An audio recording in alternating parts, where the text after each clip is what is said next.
మార్చి 14వ తారీఖున మా పార్టీ అధ్యక్షుడు పవన్ కళ్యాణ్ గారి ఆధ్వర్యంలో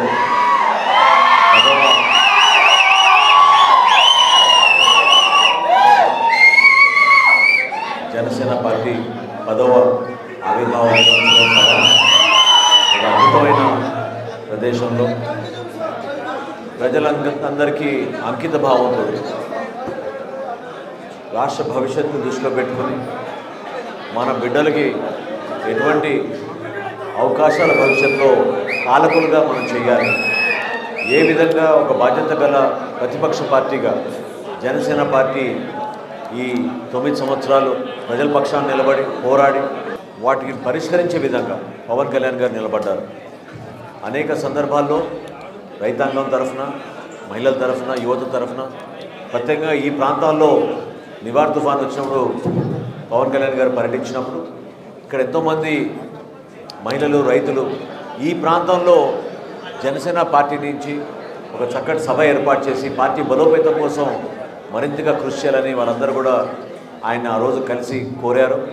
దానికి అనుగుణంగా 34 ఎకరాల్లో ఇక్కడ ఉన్న రైతాంగం ఒక చక్కటి సభను ఏర్పాటు చేయడానికి నిండు మనసుతోటి వాళ్ళు ముందుకొచ్చి ఆశీర్వదించారు.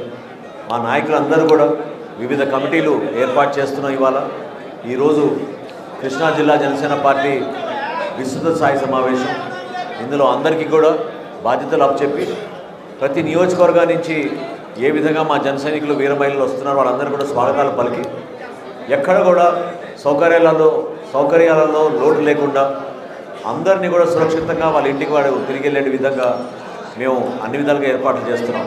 ఈ 34 ఎకరాలతో పాటు సుమారు 60 ఎకరాలు పార్కింగ్ కోసం కూడా స్థలాలు మాకు దాతలు ముందుకొచ్చి అందించారు.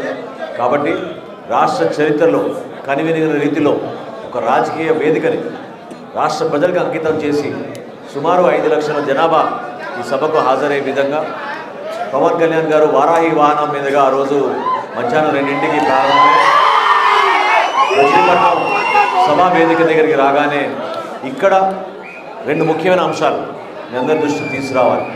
ప్రధానమైన అంశం ఏంటంటే కృష్ణా జిల్లాలో ఆత్మహత్య చేసుకున్న రైతు కుటుంబాలకి ముందుగా పవన్ కళ్యాణ్ గారు వారి కుటుంబాలకి నివాళులు అర్పించి వాళ్ళు ఆత్మహత్య చేసుకున్న రైతులకు నివాళులు అర్పించి ప్రతి కుటుంబానికి ₹1,00,000 ఆర్థిక సహాయం ఆ రోజు పవన్ కళ్యాణ్ గారు జనసేన పార్టీ తరఫు నుంచి అందించారు.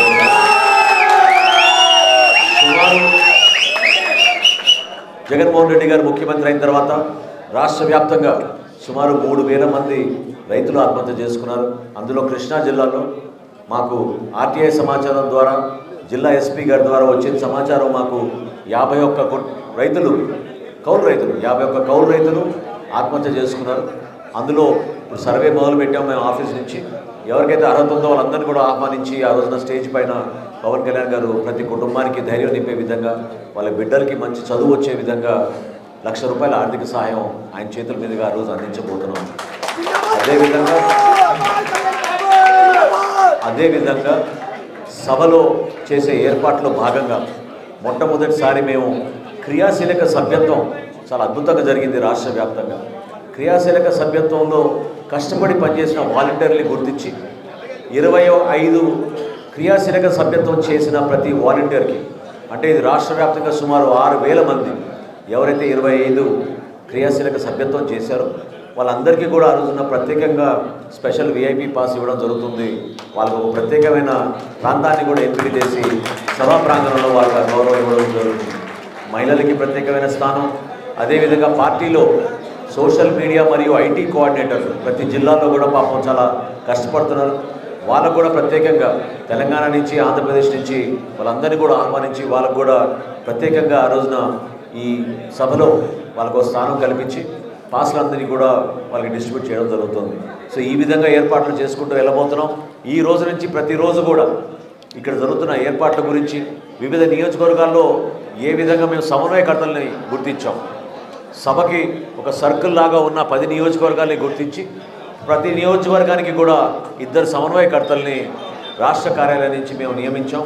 వాళ్ళతో పాటు స్థానికంగా జిల్లా నాయకత్వం నుంచి ఒకళ్ళు వాళ్ళకి అండగా ఉండి ఈ ముగ్గురు కూడా అన్ని మండలాలు అన్ని గ్రామాల్లో వివిధ నియోజకవర్గాలు పర్యటించి సభకు చేయాల్సిన ఏర్పాట్లు ఏ విధంగా అక్కడ నాయకుల్ని ఆహ్వానిస్తారో అవన్నీ కూడా సక్రమంగా జరిగేటట్టు తప్పకుండా మేము ఏర్పాట్లు చేస్తున్నాం.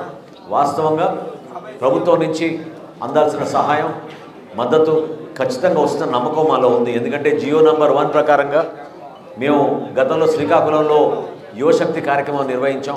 అక్కడ కూడా దాదాపు 2 లక్షల జనాభా వచ్చారు అద్భుతంగా రాష్ట్ర వ్యాప్తంగా.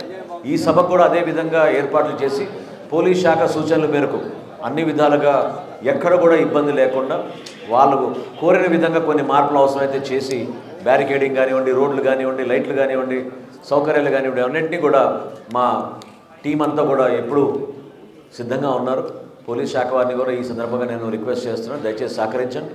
ఈ కార్యక్రమం రాష్ట్ర భవిష్యత్తు కోసం, రాష్ట్ర ప్రజల కోసం అంకితంతో చేసి ఇంకా ముందుకెళ్తాం. Thank you.